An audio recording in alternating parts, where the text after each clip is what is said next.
Hello dear students, this video is about ISI 2020 MCQ portion solution for the BStat and BMath students. Let's start with question number 1. The first question says the number of subsets. It's about the number of subsets.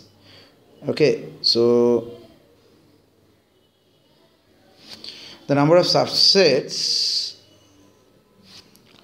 of 1 to 10 having an odd number of elements. So let here it's a direct one, En be the number of subsets of 1 to n.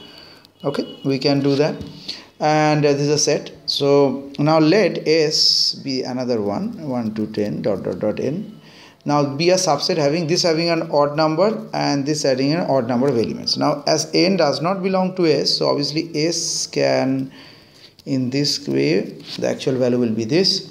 So now so this thing, so En minus 1 will be such subsets where now if n is belongs to S, so S will look like this, 1 2 dot n minus 1. So this has even number of elements.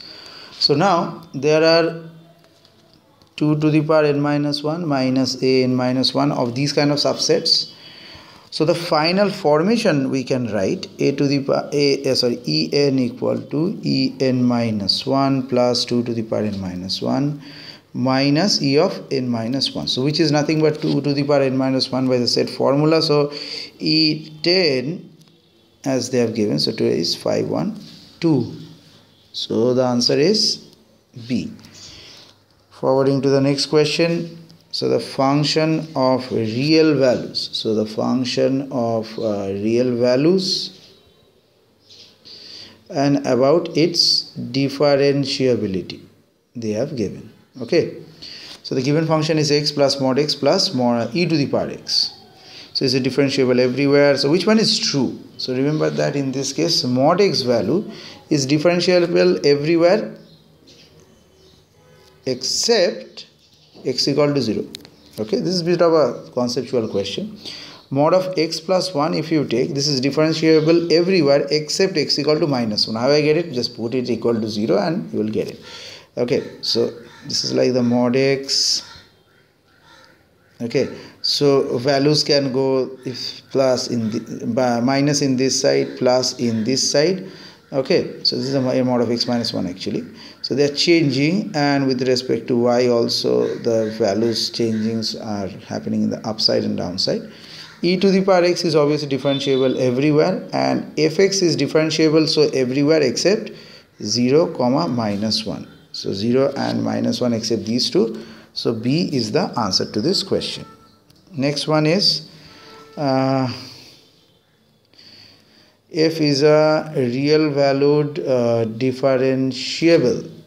F and g are real valued differentiable functions on the real line R such that f of gx is x, f dash x first order derivatives gives you this. So you need to find out the first order differentiation of this. So differentiating f of gx equal to x. So f dash, okay, of g of x done and g dash x. This is equal to 1.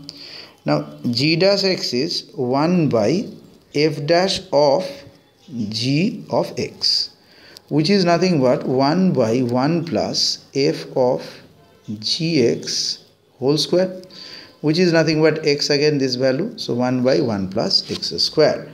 So the option number A is correct. Next question is about the number of solutions. Okay, number of solutions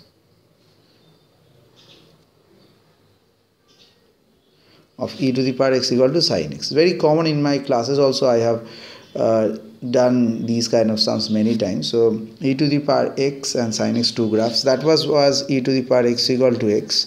So in that case there was no solution. This can also come e to the power x equal to minus x. This time they have given it with respect to sin x. E to the power x within this range 0 to 1 for all values of x less than 0. And e to the power x is anywhere differentiable everywhere. Now this line segment, if we take 2 pi n pi by 2 plus 2n pi. So in this case n less than equal to minus 1. So the function sin x is increasing from 0 to 1. So from 0 to 1 the function is increasing. So hence it intersects e to the power x. So there will be an intersection point. So infinite times, so it's like this infinite times the total intersections will be there. So the answer is D. So 4 is done. Now let's move to question number 5.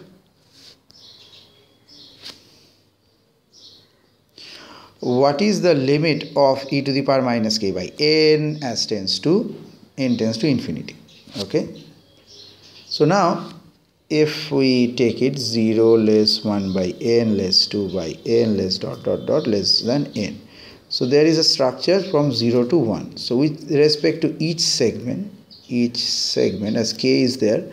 So this is k minus 1 by n comma k by n of the partition we choose in the value. So e to the power minus x at the right end point.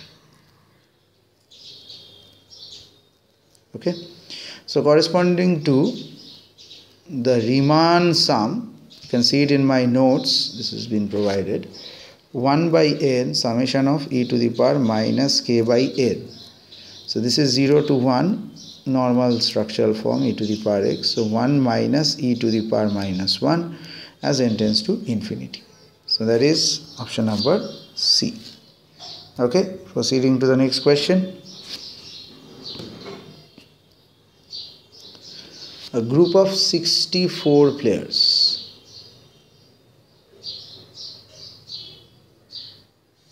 Okay, so a group of 64 players, what they are playing? In a chess tournament, needs to be divided into 32 groups of 2 players each. In how many ways this can be done? So pretty direct question. So first we permute 64 players. So 64 can be divided in 64 different ways.